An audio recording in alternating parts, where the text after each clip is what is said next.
Assalamualaikum warahmatullahi wabarakatuh. Nama saya Nur Syamini binti Razali. Nombor matrik saya ialah 222000047. Nama saya Nur Anisa Syahidah binti Zain Arif, nombor matrik 222000043. Kumpulan kami akan membentangkan tentang metodologi mazhab-mazhab fiqh dan perkembangannya bagi mazhab Hambali dan juga Syafi'i. Metodologi mazhab-mazhab fiqh dan perkembangannya bagi mazhab Hambali. Nama beliau ialah Ahmad bin Muhammad bin Hanbal atau dikenali sebagai Ahmad bin Hanbal. Beliau merupakan seorang imam keempat di dalam fuqaha Islam. Menurut ramai individu yang mengenali beliau dan yang hidup satu zaman dengan beliau, beliau merupakan seorang yang berakhlak mulia dan seorang yang hebat. Beliau berkhidmat sebagai imam untuk umat Islam di seluruh dunia, mufti untuk Iraq dan juga imam untuk Dar al-Islam. As-Sayyid Rashid Ridha ada berpendapat bahawa beliau Imam Ahmad bin Hanbal ni ialah seorang yang mujaddid, iaitu seorang pembaharu agama pada abad yang ketiga Hijrah. Setengah pengkaji sejarah ada berpendapat bahawa Imam Ahmad bin Hanbal ni adalah orang yang paling berhak, orang yang paling layak mendapat gelaran tersebut berbanding Asy-Syafi'i, Al-Khalal, Ibnu Suraish dan juga An-Nasa'i. Seterusnya, kelahiran dan keturunan Imam Ahmad bin Hanbal. Pada bulan Rabiul Awal, itu pada tahun 164 Hijrah di kota Baghdad, lahirnya Imam Ahmad bin Hanbal, di mana beliau dilahirkan ketika ibu beliau berpindah daripada Bandar Marwah, iaitu merupakan tempat tinggal bapa beliau. Ibnu Hanbal ni berketurunan Rasulullah SAW, itu Mazin bin Mu'ad bin Adnan. Imam Ahmad bin Hanbal amatlah tersohor dengan nama kepada datuknya, iaitu Hanbal. Ramai orang memanggil beliau dengan nama Ibn Hanbal, padahal Hanbal tu ialah nama datuk beliau. Bapa beliau bernama Muhammad. Kenapa? Kerana datuk beliau paling masyhur kalau nak dibandingkan dengan bapa beliau. Semasa Imam Ahmad bin Hanbal ni masih kecil, bapa beliau telah pun meninggal dunia dan Imam Ahmad bin Hanbal ni tidak berpeluang ataupun tidak sempat nak mengenali bapa beliau sendiri. Jadi semenjak kecil lah beliau hidup secara yatim dan dijaga oleh ibu beliau, di mana ibu beliau bernama Safiyah binti Maimunah binti Abdul Malik Asy-Syaibani, iaitu daripada suku Amir. Ibu beliau ialah seorang Arab daripada keturunan Syaibaniyah seperti bapa beliau. Seterusnya, perkembangan mazhab Hambali. Mazhab Hambali ini tersebar di sebahagian negeri Islam seperti Baghdad, Palestin, Mesir, Najd itu di Saudi dan di beberapa tempat yang lain lagi. Tetapi pengikut bagi mazhab Hambali ini amatlah sedikit kalau nak dibandingkan dengan mazhab yang lain lah. Di antara sebabnya adalah, pertama sekali, pengikut mazhab Hambali ini terkenal dengan tasyadud, iaitu begitu keras dalam berpegang kepada perkara furu' fiqhiyah, yang mana ia telah membawa kepada banyaknya berlaku fitnah dan telah menyebabkan ramai pemerintah menentang mereka. Yang kedua, pengikut Imam Ahmad bin Hanbal ni menjauh daripada pemerintah. Mereka ni tidak mahu ataupun tidak suka untuk memegang kepada sesuatu jawatan. Sebab itulah amat sedikit dalam kalangan mereka yang menjadi qadi ataupun mufti, berbeza dengan mazhab Hanafi dan juga Maliki, di mana mazhab-mazhab ni banyak memegang jawatan yang penting dan mudahlah bagi mereka nak menyebarkan mazhab-mazhabnya. Yang kedua, dalil-dalil fiqh mazhab Hambali. Yang pertama sekali ialah Al-Quran Karim. Al-Quran tu ialah kitab Allah SWT yang diturunkan ke atas Nabi Muhammad SAW melalui malaikat Jibril AS, yang menjadi mukjizat serta diterima dan dipindahkan kepada kita secara mutawatir dan berada dalam mushaf yang tersusun rapi. Yang kedua ialah As-Sunnah An-Nabawiyah, ialah merupakan apa yang disabitkan daripada baginda Nabi SAW dari segi percakapan, perbuatan, pengakuan Nabi SAW, itu takrir, akhlak baginda serta bentuk sifatnya. Yang ketiga ialah aqwal as-sahabah. Aqwal as-sahabah ialah pendapat serta ijtihad sahabat, sama ada berseorangan atau disepakati para sahabat yang lain.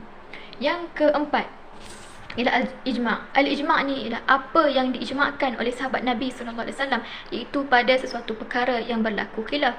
Ijma' ni ialah kesepakatan atau persetujuan semua ulama mujtahid dalam kalangan umat Nabi SAW terhadap sesuatu hukum syarak. Yang kelima ialah al-qiyas. Al-qiyas ni melibatkan sesuatu perkara yang tidak disebutkan hukumnya dengan sesuatu perkara yang lain. Hukumnya ni dinaskan dinaskan kerana ada persamaan sebab sesuatu hukum pada kedua-duanya.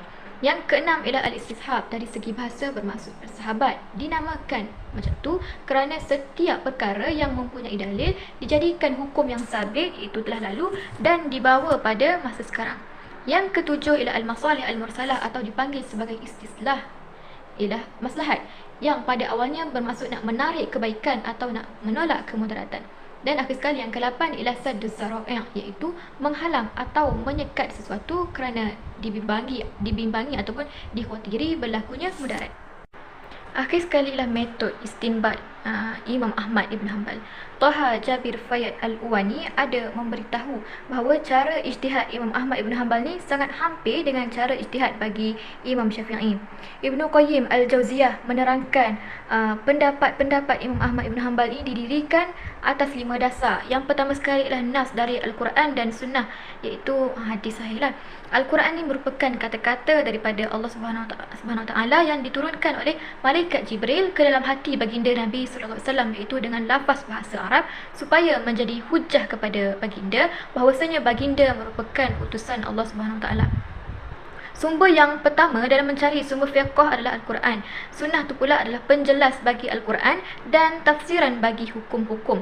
Maka jadi tak peliklah kalau beliau, itu Imam Ahmad, menjadikan Al-Quran dan Sunnah sebagai sumber-sumber bagi pendapat fiqhnya. Yang kedua ialah fatwa para sahabat Nabi sallallahu alaihi wasallam. Sahabat ni ialah orang yang hidup pada zaman Nabi sallallahu alaihi wasallam dan mengimani serta mengikuti ajaran baginda sallallahu alaihi wasallam. Antara sahabat yang terkenal adalah Zaid bin Sabit, Abdullah ibn Abbas dan Abdullah ibn Mas'ud.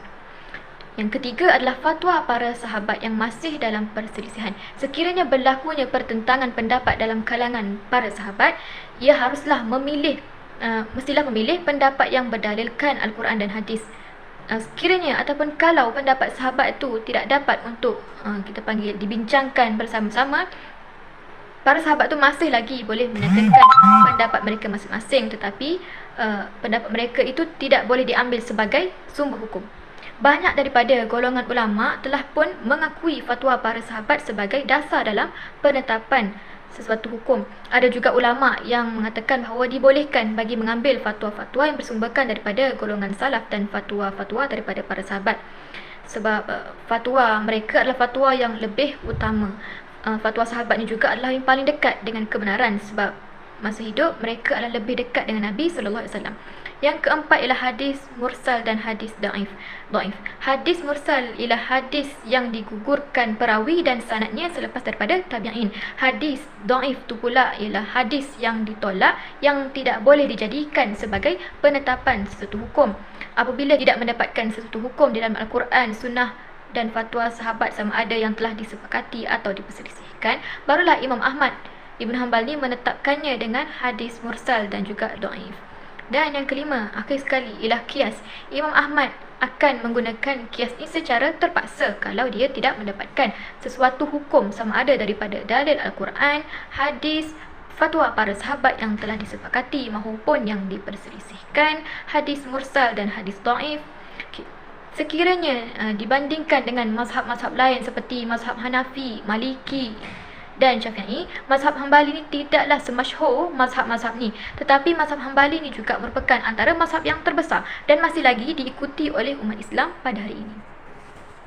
Okey, metodologi mazhab-mazhab fiqh dan perkembangannya bagi mazhab Syafi'i. Okey, nama beliau ialah Muhammad bin Idris.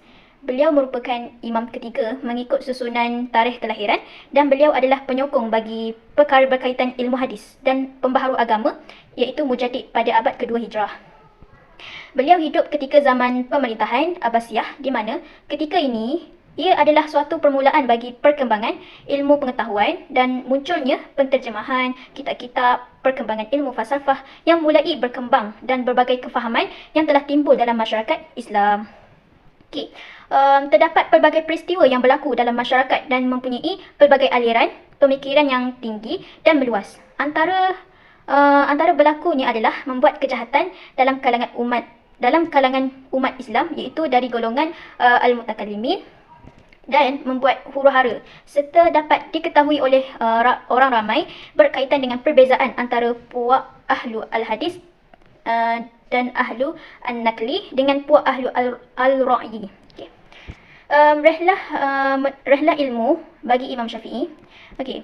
Sejak Imam Syafi'i kecil lagi, beliau seorang penghafaz Al-Quran dan hadis-hadis, dan beliau juga mempelajari teknik-teknik dan nahu bahasa Arab. Okay. Kemudian beliau tinggal bersama puak kabilah Huzail kerana hendak mempelajari bahasa mereka dan juga adab bersama mereka, dan pernahlah mengembara ke kampung itu. Okay. Selepas itu Imam Syafi'i banyak mempelajari syair dan sastra ketika pada zaman remajanya. Tetapi Allah SWT menyediakan baginya beberapa sebab bahawa beliau lebih cenderung untuk mempelajari ilmu fiqh dan ilmu-ilmu yang lain.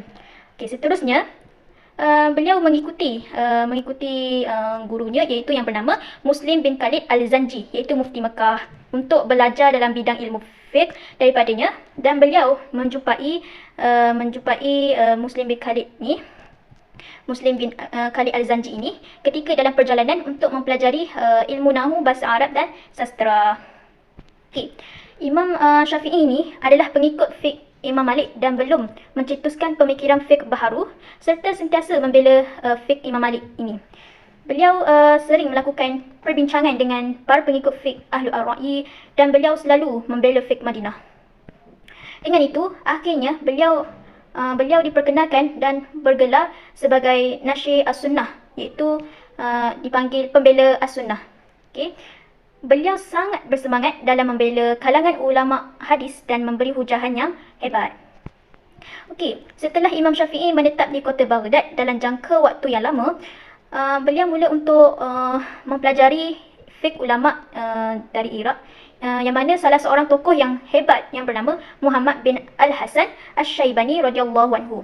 Beliau sering melakukan perbincangan dengan ulama yang mempunyai corak fiqh Ahlu Ar-Ra'yi dan saling bertukar pendapat dengan mereka, serta dapat mencetuskan sebuah fiqh yang merupakan penggabungan antara fiqh ulama Madinah dan fiqh ulama Iraq. Okey, setelah menetap di Baghdad dalam waktu yang lama, Imam Syafi'i menuju ke kota Mekah kerana beliau mengadakan majlis ilmu di Masjid Al-Haram, dan sehinggalah beliau mula menerapkan langkah baru di mana ia merupakan hasil pengembaraan intelektualnya.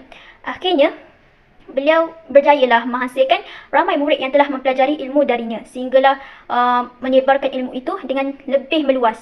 Dan oleh kerana terdapat pemikiran yang berbeza, mahupun sedikit ataupun banyak, ketika beliau berada di tempat yang berlainan, iaitu di Mekah, Baghdad dan di Mesir. Okey, jadi Imam Syafi'i ini mempunyai ramai murid yang mempelajari dan menimba ilmu dari beliau pada kehidupan intelektualnya pada tempat yang berlainan di kota suci Mekah, Baghdad dan juga berada di Mesir. Okey, ketika menetap di Mekah, ada seseorang yang merupakan antara sahabat Imam Syafi'i adalah Abu Bakar Al-Humaidi, di mana beliau seorang ulama dalam bidang fiqh, hadis, siqah, serta seorang hafiz, iaitu dapat dipercayai dalam ilmu hadis.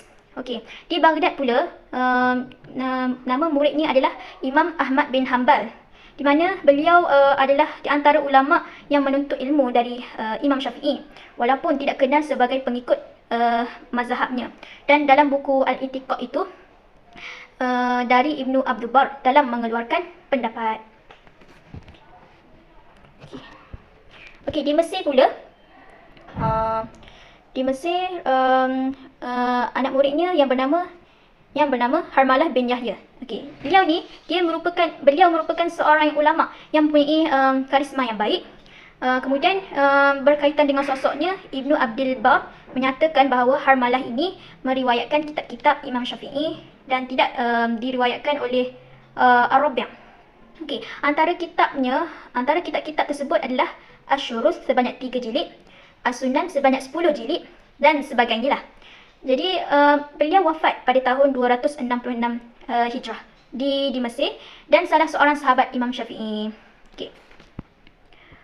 Dalam metodologi ijtihad Imam Syafi'i ini, beliau seorang pengasas dalam bidang ilmu usul fiqh. Beliau berusaha dalam menyusun ilmu ini dengan lebih sistematik. dalam menetapkan kaedah dan meletakkan batasan-batasan dalam mengistinbat hukum, kerana para ulama terdahulu tidak mempunyai batasan yang cukup jelas dalam mengistinbat hukum dengan menggunakan naluri tanpa mengetahui cara-cara yang lebih logik dan hanya sekadar memahami makna dalam teks ayat untuk mengeluarkan hukum. Saja pembentangan kami pada hari ini. Sekian, terima kasih.